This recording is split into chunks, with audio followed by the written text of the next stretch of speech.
Señor Dios y Padre nuestro que estás en el cielo, te damos las gracias nuevamente, Señor, por tu palabra y clamamos a ti para que tu Santo Espíritu sea el que nos instruya en esta noche.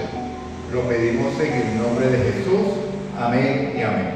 Bueno, mis hermanos, en el libro 2 de Corintios, capítulo 5, versículo 11, mi Biblia, que es Reina Valera, año 95, tiene un subtítulo que se llama El Ministerio de la Reconciliación.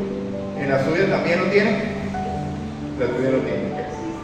¿Sí lo tiene? Ok. Es importante porque en estos cortos versículos, son 10 versículos, que el apóstol Pablo va a explicar qué o parte de la misión que vino a cumplir Jesús a través de la enseñanza que le dio a los corintios. Entonces dice así, versículo 11: conociendo pues el temor del Señor, persuadimos a los hombres, pero a Dios le es manifiesto lo que somos, y espero que también lo sea a vuestras conciencias.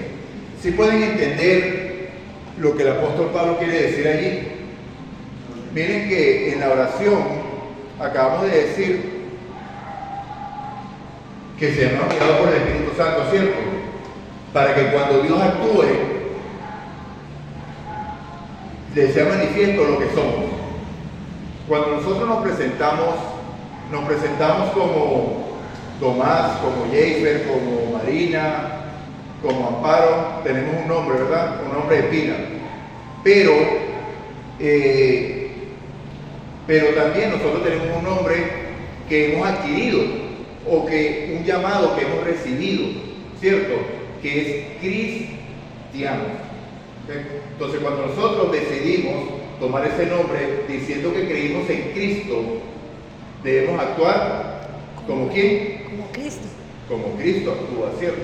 Entonces, eso es lo que quiere decir Pablo aquí, poniendo en manifiesto lo que somos. Si somos cristianos, debemos andar como él anduvo. Lo escribió también Juan en su primera carta, capítulo 2, versículo 6. No nos recomendamos, pues, otra vez a vosotros, sino os damos ocasión de gloriaros por nosotros, para que tengáis con qué responder a los que se glorian en las apariencias y no en el corazón. ¿Por qué fue que en el libro de Isaías, Dios, por medio de Isaías, escribió que no le gustaban los sábados, que no le gustaban los sacrificios, que no le gustaban ese tipo de cosas? ¿Qué fue lo que Dios dijo? Porque de labios, ¿qué? Me honras, pero su corazón está lejos de mí. Exactamente, ¿cierto? La entrega al Señor es una entrega total, del corazón, sin apartar, sin dejar el clavito en la pared o la puntilla en la pared, ¿cierto? Dime, yo. Era solamente ricos. Solamente ellos iban a hacer algo cultural o una práctica heredada, pero realmente no entendían ni sentían lo que eso significaba. Amén. Así es. Y Pablo está haciendo esa exhortación porque en la iglesia de Corinto tuvo especiales problemas, porque Corinto, cuando nosotros estudiamos la cultura en Corinto, era una zona bien llamativa y bien peligrosa. El pecado era lo que reinaba allí. O sea, ¿por qué? Porque el culto a sus dioses siempre terminaba en orgías, entonces la prostitución era la luz del día, que de hecho, cuando se iban a portar mal, la gente decía, vamos a corintiar, decían. O sea, entonces por eso que Pablo tuvo tantas dificultades en el establecimiento de esta iglesia. ¿Por qué? Porque cuando hay una conversión genuina, que el viejo hombre sigue con vida, ¿qué va a querer ser el viejo hombre? Continuar en sus prácticas. Entonces Pablo está haciendo una exhortación aquí. Ya fuimos reconciliados. Pablo prácticamente aquí lo que va a decir es lo que escribió en Romanos en el capítulo 6. Si ya morimos al pecado, ¿cómo vamos a estar otra vez en él? Eso prácticamente es lo que está diciendo Pablo aquí. Entonces, los que se glorían en las apariencias y no en el corazón. Yo soy cristiano, pero mi vida hago las obras del otro, ¿no? Okay. Versículo 13. Si estamos locos, es para Dios, y si somos cuerdos, es para vosotros. El amor de Cristo, ¿qué? Nos constriñe. pensando esto, que si uno murió por todos, luego todos murieron. Fíjense que son las mismas palabras de Romanos 6. Si uno murió, ¿quiénes murieron? Todos. ¿Cómo murieron? Porque tenemos que entender lo que leemos. ¿Cómo murieron? ¿En qué murieron? ¿Quién murió? El viejo. Gloria a Dios. El viejo hombre murió. Aquel que constantemente nos está arrastrando a la satisfacción propia. Esaú, ante Jacob, si no me das de ese guisado, me muero en este momento. Y a lo mejor traía un ciervo o algo en el lomo porque venía de cazar. Pero él deseaba su plato de lentejas y no le importó y vendió la primogenitura. Entonces el amor de Cristo nos constriñe pensando que si uno murió por todos, luego todos murieron. Y Él por todos murió para que los que viven ya no vivan para sí, sino para aquel que murió y resucitó por ellos. Es importante esta parte porque debemos entender esta frase que dice cuando Cristo murió por todos. Ese todos son quienes.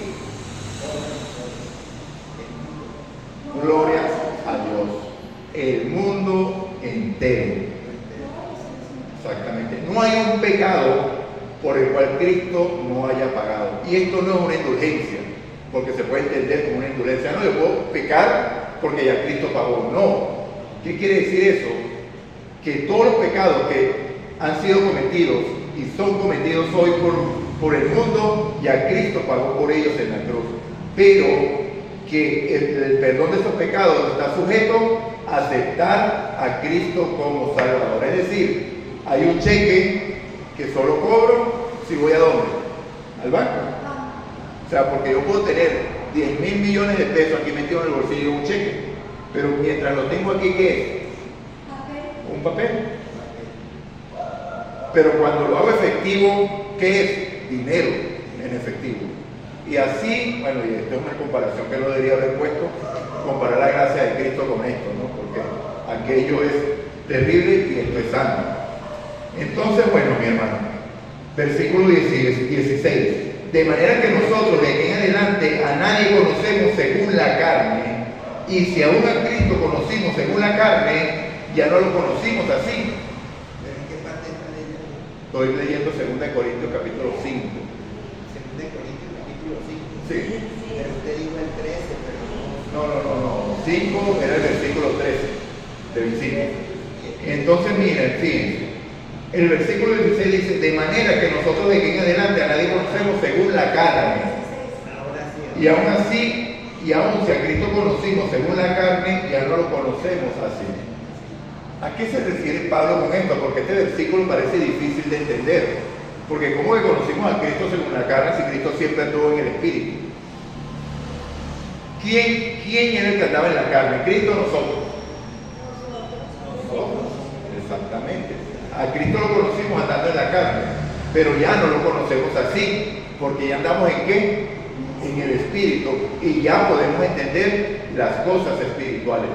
Fíjense que en el encuentro de Cristo con Nicodemo, Juan capítulo 3, cuando Cristo le dice que era necesario nacer de nuevo, porque si no nace de nuevo ni siquiera podemos ver, no ni siquiera entrar, ni ver el reino de Dios, ni conocerlo.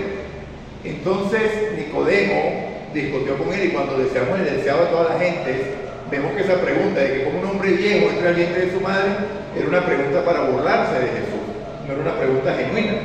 Pero Cristo fue al punto y le dijo, y tú eres maestro de Israel y no conoces estas cosas. Si te estoy hablando de las cosas terrenales, ¿cómo será si te digo las espirituales? Entonces ya nosotros estamos, no porque seamos mejor que nadie, porque no somos mejor que nadie, sino mientras más cerca estemos de Cristo, más miserables somos, o más miserables nos sentimos, porque ese pecado que mora en mí, en esta naturaleza, me hace ver cuán diferente soy a Él, en mí. Pero cuando Él vive en mí, ¿qué sucede? Nueva criatura soy. Gloria a Dios. Somos nueva criatura y podemos vivir una vida conforme a ¿qué? A la voluntad de Él, porque es Él viviendo en quién, en ti. Por eso es que nunca debemos vernos a nosotros mismos. Pablo está haciendo referencia a eso de una manera un poquito más enredada, porque sabemos que las cosas que Pablo escribió algunas son difíciles de entender, ¿cierto? Las cuales los indoctos inconstantes, ¿qué hacen? La tuercen para su propia perdición, así como toda la Escritura. Entonces Pablo está diciendo, si nosotros conocimos a Cristo según la carne, ya no andamos en la carne, ya andamos en el Espíritu. Y el versículo 17, 2 Corintios 5 y 17, De modo que si alguno está en Cristo, nueva criatura es, las cosas viejas pasadas y aquí todas son hechas nuevas. gloria a Dios. Entonces fíjense cómo este versículo 17 confirma lo que acabamos de reafirmar, porque lo afirmamos todo. Yo no lo estoy enseñando porque todos lo conocíamos, que el que andaba en la carne era yo. Llegué a Cristo, Cristo me transformó ahora ando en el Espíritu y que soy una nueva criatura, que todas las cosas son hechas como nuevas cuando le entrego todo mi corazón. Porque si yo reservo una parte para mí, soy 3/4 partes nuevas y una 1/4 parte vieja. ¿Y qué va a pasar con esa 1/4 parte vieja? Va a romper todo lo nuevo. ¿Qué dijo Jesús con respecto a eso? Si un odre nuevo se le echa viejo, ¿qué hace? Se rompe. Y si una tela nueva es remendada con una tela vieja, ¿qué hace? Una tela vieja se le remenda con una nueva, la rasgadura se hace mayor. ¿Cómo lo dijo Cristo en otras palabras? Que cuando el hombre, Cristo limpia la casa, pero se aleja y deja el Espíritu Santo, después vienen 7 peor que aquel, y el estado postrero viene a ser peor que el primero. La tela tenía una rasgadura, ¿cierto? Y ahora ¿cómo terminó? Totalmente rota. Pedro también lo dice. O sea, esto lo dicen los apóstoles del Señor, esto lo dicen los apóstoles. Pedro dice que si conocimos la verdad, es preferible no haberla conocido que haberla conocido y volver atrás. Porque el resultado va a ser terrible. Ok, sigamos. Aquí viene la parte cumbre de la enseñanza. Y todo esto proviene de Dios, quien nos reconcilió consigo mismo por Cristo y nos dio el ministerio de la reconciliación. Gloria a Dios. ¿Por qué somos nuevas criaturas? Porque Cristo vino y pagó nuestro precio. ¿Quién hizo el plan? Dios, el Padre en el cielo. Lo ejecutó Cristo y por medio de ese ministerio somos reconciliados. ¿Cuál es mi parte? Yo tengo que Llevar a otros a conocer a Cristo, compartir del Señor, presentar esa salvación para que ellos también sean reconciliados. gloria a Dios. O sea, pero mi parte, gloria a Dios, ese es el resultado. Mi parte es creerle el plan a Dios. Porque si ahí está el plan y yo no lo creo, ¿qué va a pasar conmigo? Absolutamente nada. ¿Y qué tal si yo quiero entrar en ese plan con mi fuerza? Tampoco, absolutamente nada. Aquí lo está diciendo Pablo claramente, eres nueva criatura. ¿Pero por qué? Porque todo esto proviene de Dios, no proviene del hombre. Por eso que estamos orando para que en la conferencia general la cabeza sea Cristo.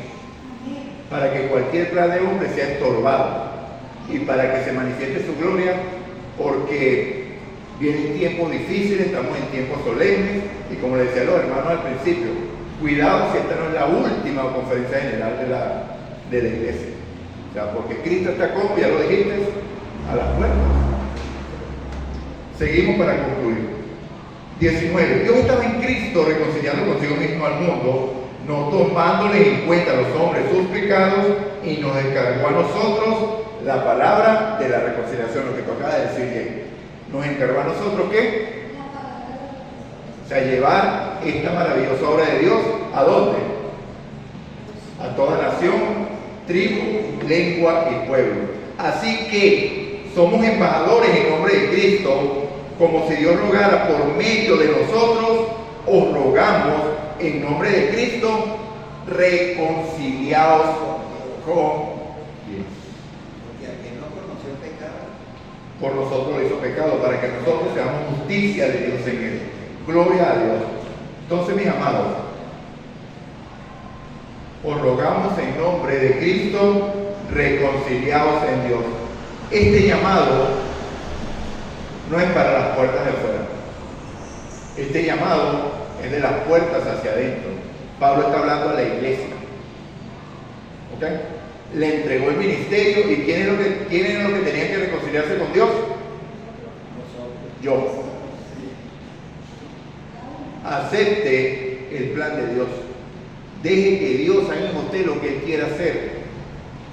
Como está orando Felipe, hermanos. Tal vez nos da miedo, porque cuando nosotros le damos permiso a Dios, Dios va a obrar de cualquier manera para ejecutar su plan.